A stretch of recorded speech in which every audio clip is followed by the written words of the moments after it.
Hello, this is Jean LaMantia, author of The Essential Cancer Treatment Nutrition Guide and Cookbook, and I'm continuing in my series. The side effect I'm going to talk about right now is constipation.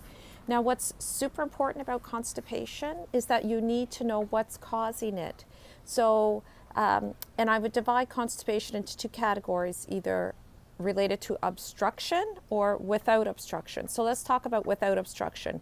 This is just straightforward constipation. So a lot of people going through cancer treatment who've had surgery will develop constipation because after surgery, they're lying in bed more, they're on painkillers which slow down the bowels, they're not eating as much. The intake may be less too, the eating less, drinking less. And so that all adds up to constipation. So the strategy there is more fluid, more fiber, and more activity. Now you don't want to hit your body with too much fiber at once, but gradually increase it.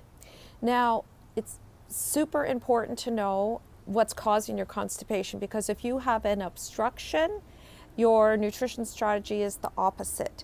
So why would you have an obstruction? So if you have prostate cancer, colorectal cancer, possibly ovarian, endometrial, if you have a mass in the lower part of the abdomen that could be pressing on your intestines, it's narrowing the intestine, so the passageway for the food waste is narrower, and there can be a blockage.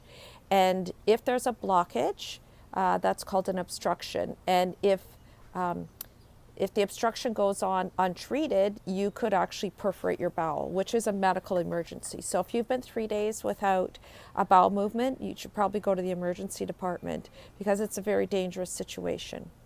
And the strategy for that is, more fluid, more activity, try and move the bowel, but not a high fiber diet. It's actually a low fiber diet that's often called a low residue diet.